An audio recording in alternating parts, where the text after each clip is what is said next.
Hello everyone. Welcome to the series of lectures on the course Foundations of Mathematics. This is part 1 of the third chapter, Functions. So in this video, I will introduce you all to the concept of functions. Supposing I have two sets with me, let's say x and y, which are non-empty.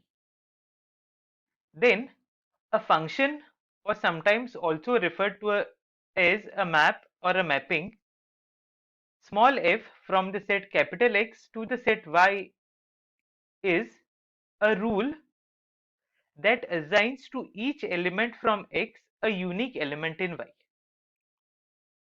Okay, this rule which I am talking about is sometimes called as the correspondence or association. In your 12th standard, you all learnt this as a relation, right? A function is a relation in which every point is assigned to some point in the set Y and assigned to a unique point in Y, right? So if I draw the set X as this, and if I draw the set Y here, then a function or a mapping from X to Y is a rule which assigns to every element from the set X. So let me put some points in the set X. Let's say these are some points. So let's say A1, A2, A3 and so on. A unique point here, I will call these as C1, C2, C3, C4, C5 and so on. So x1, every point in the set X should have some correspondence to at least one element in the set Y. Okay, for example, this way. Yes. So each and every element from the set X should be mapped to exactly one element from the set Y. You could have some extra points in Y, that's okay.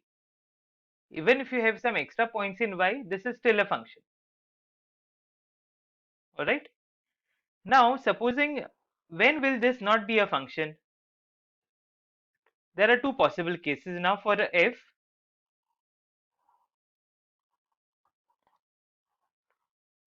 to not be a function. Supposing I have some points here, let's say 1, 2 and 3 and some alphabets here A, B, C, D say. Supposing 3 goes to D and 2 goes to B and 1 also goes to D. This is not a function now because, sorry, this is a function because every point is going to some point in the codomain, right? Every point is going to some point in the codomain and all are going to unique points, right? So this is a function. Okay, now if I have something like this, let me draw it on top here.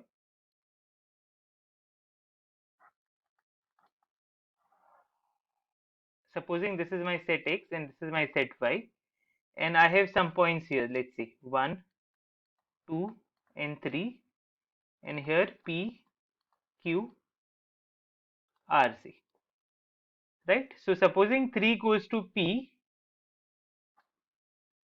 and 1 goes to R and 2 does not go anywhere, then this is not a function because the point 2 is not mapped to any element in the set Y. So this is not a function.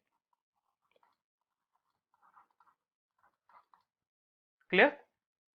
Another possibility could be this. If I have some set X here and a set Y here,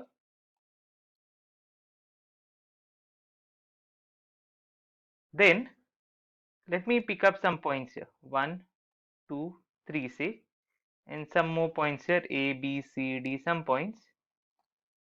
Supposing 1 goes to A and 1 also goes to D, 2 goes to B and 3 goes to C, say. Then this is again not a function. Why is that? Because the point 1 is going to two different points, A and D. So the element 1 is not having a unique correspondence in the set Y. It is going to two different elements.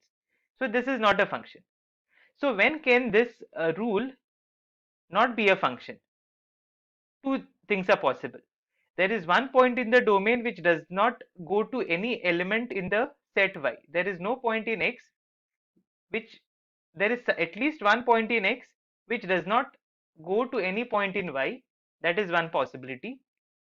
Second possibility is that one point is there which goes to more than one point, right? So in such cases, this rule won't be a function. All right. Now let's see some nice examples of some things which are functions and which are not functions.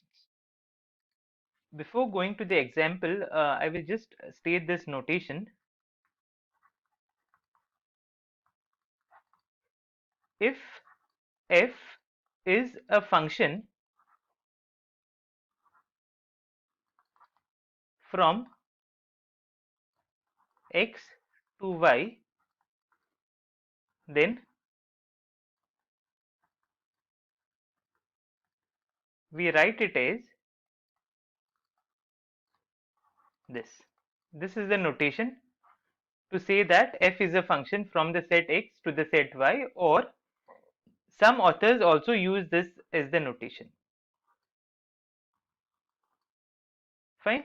So this is the notation used to show that, to say that f is a function from the set x to the set y. Now let's look at some examples.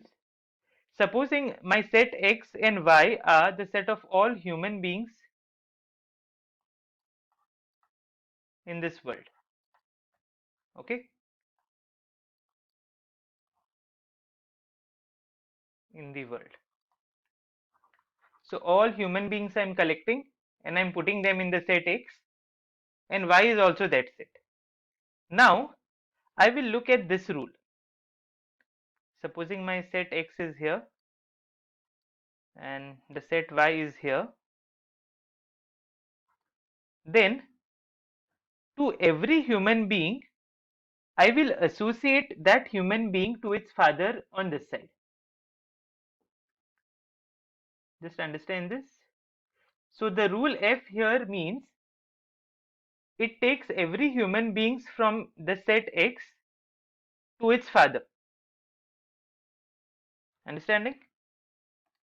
So if I have some human beings here, let's say I have the human being P here, then P will be related to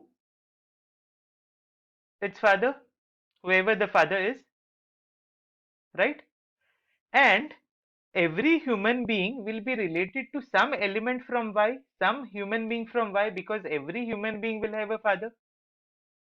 So the first condition of a function is satisfied, that every point in the set X is related to some point in the Y, in the set Y, right? Secondly, one person cannot have more than one father. So every human being has a unique father. That ensures that every point here is related to a unique point on this side, right? That means this assignment f is being father. So f of x means father of x. Okay. So if I have the point here, then the point which is related to it, let's say it's q, this is nothing but f of p. So it is actually called the image of p, that is the point q. So this relation from the set of all human beings to the set of all human beings is a function. right? Now I will just change this relation of being father. So what I will do, same sets x and y I will take. I have the set x here. I have this rule. I will change this rule. Let's call it h. And I have the set y here, right? Now I will associate each human being to its parent. So I have a human being x here. I will associate that human being x through h to its parent of x. Whereas in the previous one, I was relating every human being to the father of x. Okay. So now every human being will have parents, definitely. So every point in the set x is going to have one association in the set y. But if I pick up some element here, this will have a father who is a parent of this guy, that is x, and a mother who is also a parent. That means this human being will be related to 2 points from the set y, which violates the definition of the function, because this point could be the father. I'm saying parent here, so it could be a father or a mother, and this point could be the mother. So every point here will be related to two different points in the set y, and hence this is not a function, right? So these are some nice examples using which you can understand the concept of functions. Fine. Let's look at one more example. Supposing the set x is the set of all positive real numbers r plus, and supposing the set y is the set of all the real numbers, and I define a rule from x to y by,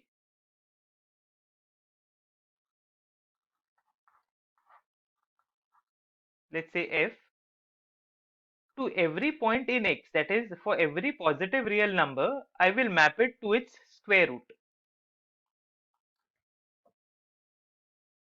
Okay, so I can write this as, I can define this function as f from x to y given by f of x is equal to root x for every x in the set x, capital X. Is this a function? First thing to note here is that the set x is the set of all positive real numbers. So whenever I take a point in capital X, it's a positive number, real number, and its square root will be well defined.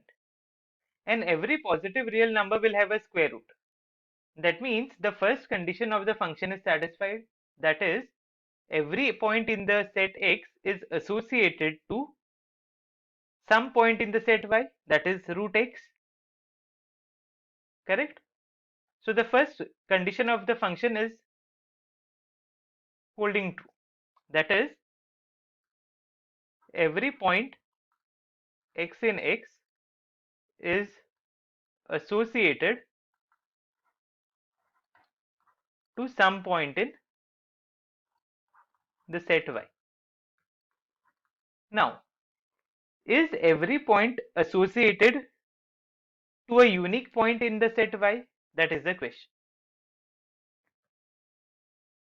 Let's pick up one positive real number in the set X.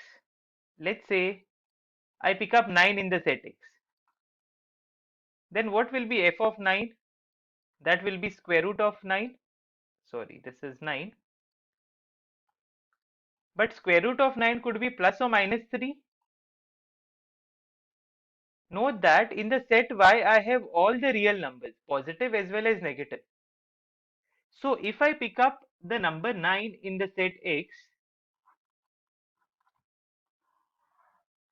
then this number 9 is related to two different elements in the set Y, namely 3 and minus 3. and this violates the definition of the function, right? So 9 is associated with more than one elements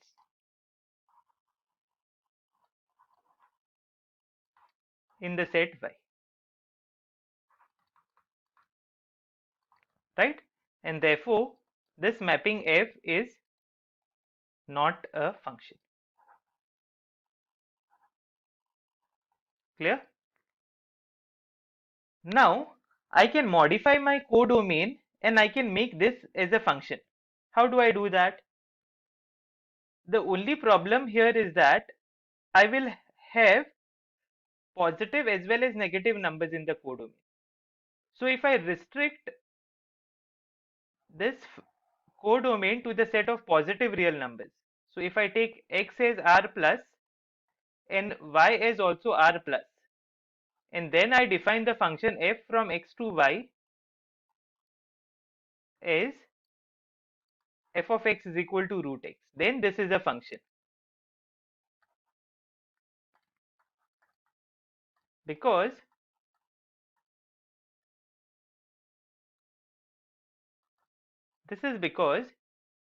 now there is no -3 here for 9 to be mapped to two different points. Only positive reals will be there. So 9 will be mapped to 3 only, because there is no -3 when you look at positive real numbers.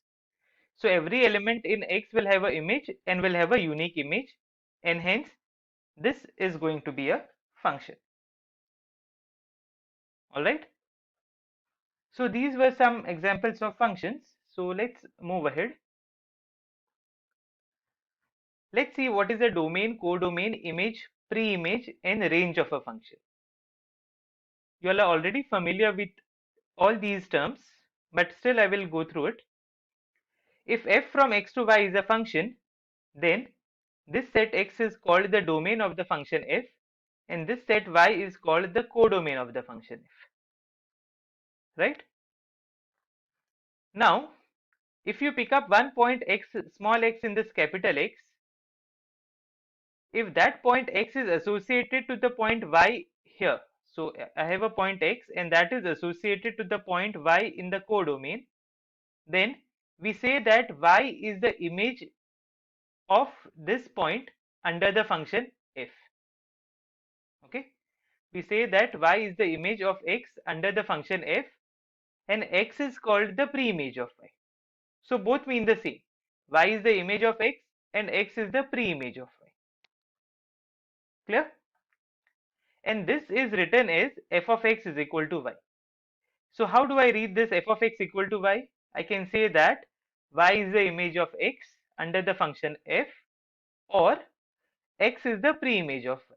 There are two ways of saying this. Okay. Then range of a function. The range of a function small f from x to y is the subset of y, and which points will be coming inside y? All those points in y such that there is a point in x which is related to that y. Okay, so in fact you are taking images of all the points from x, and that is actually the range of the function f, and those points are there in y, right? So if I have my domain here, let's say x, and my codomain, let's say y, and let me take some points there, let's say 1 2 3 4 5, and let me take some points here, A, B, C, D, E, F, G, H. So I will take 1 to A, 2 to B, 3 to C, 4 to D, and 5 to, let's say, H. Then what is the range of this function denoted by R of f? It is, you look at the domain elements and you look at their images. All those images you collect and you put it in this set. That is nothing but the range of the function. So namely A, B, C, D, and H.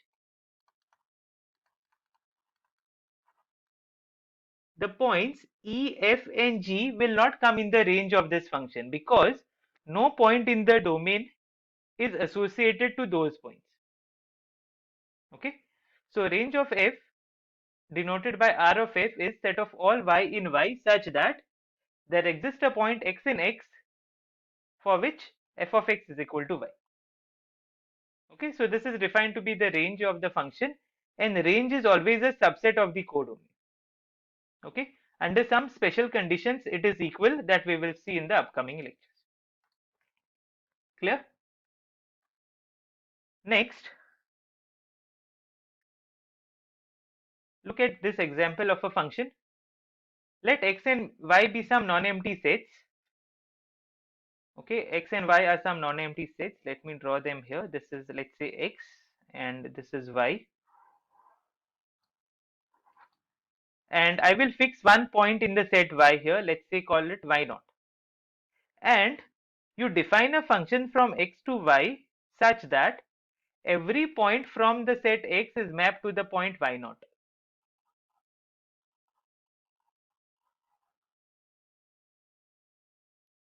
So I'll take the first point, I will map it to y naught. Second point, I will map it to y naught. Third point, I will map it to y naught. Fifth point, I will map it to y naught. Each and every point from this set is mapped to y naught. That means the value of the function is a constant, and that's y naught. Because value of the function is a constant number y naught, this function is called a constant function. Okay, so every point in the domain is mapped to a single point. Because every point is mapped and every point is having a unique image, this is a function and it does not violate the definition of the function. Alright, and this is called the identity function. Second one, sorry, this is called the constant function. Second one is the identity function. You take the set x here, you take the same set x as the codomain, and you define the map. Sometimes it is also denoted as identity on the set x, or you can also say f, and you can say that f is the identity function. Here what happens, codomain and the domain are same, so every point is mapped to itself. If you take x here, x will be here also because the sets are same, so you map x to x. If you take p, you map p to the same point p. If you have alpha, you map it to the same point alpha, right? So every point is mapped to itself. So identity function, this is just a notation. You can call this as f also if you like. So consider the function identity on x from x to x defined by id of x is equal to x for each x in x, and this is called the identity function. All right, look at this one. I have two sets x and y such that x is a subset of y. Okay, x is a subset of y. Then you can define a function from I from x to y, and it is defined by I of x is equal to x. Okay, this is actually an identity function but restricted to the set x. So I have the set x here and the set y is here, and inside this y I have the same set. Okay, this is x which is a subset of y, and the bigger set is y. Then you define a map I from x to y by I of x is equal to x. So every point in x you are mapping to x itself. Okay, so they will be, it will be somewhat like this here.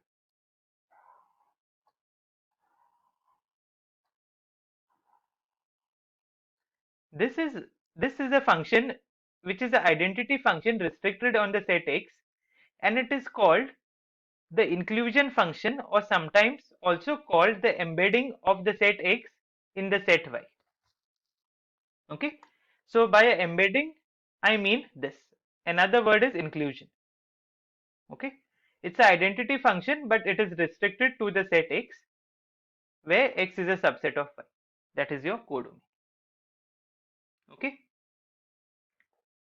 Next, when do you say that two functions are equal? Supposing we have some sets x, y, z, w which are non-empty, and f is a function from x to y and g is a function from z to w. So I have two functions. We say that these two functions f and g are equal to each other, and we write f is equal to g if these two conditions are satisfied. The first thing is the domain of both the functions must be same and the codomain also must be same, right?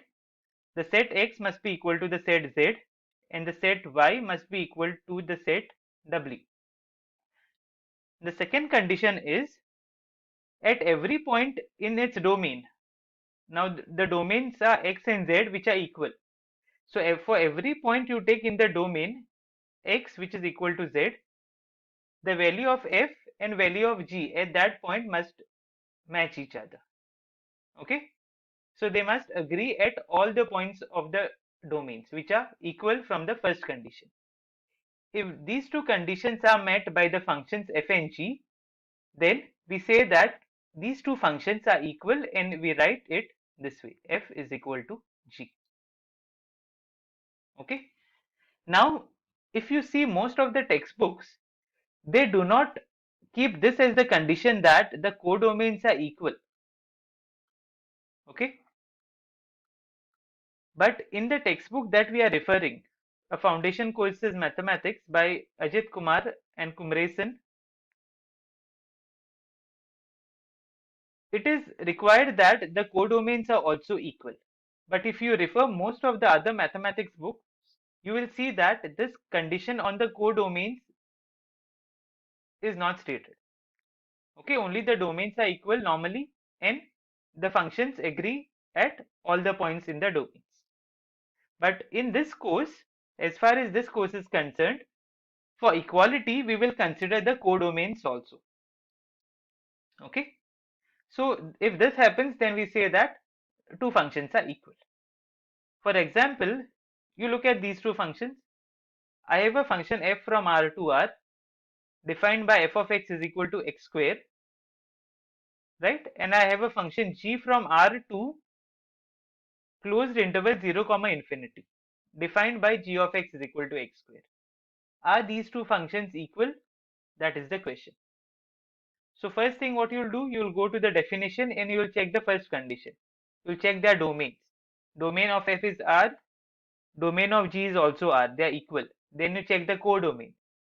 Codomain of f is R and codomain of g is not equal to R, right? So I can say here codomain of f is not equal to codomain of g and therefore the function f is not equal to the function g. Although they are defined in the same way, f of x is equal to x square and g of x equal to x square. Clear? Now, these two functions are not equal. Let me take some more examples of functions and we will check whether they are equal or not. Consider this one. Supposing f is a map from z to z, set of integers to the set of integers, and g be a map from the set of natural numbers to the set of integers defined by, both are defined to be the same, f of x is equal to g of x is equal to x square. Is f equal to g here? First condition is the domains. Domains are different. So I can say domain of f is not equal to the domain of g, right? And therefore I can conclude that the function f is not equal to the function g. Okay. Let's look at one more. You consider the functions f of f from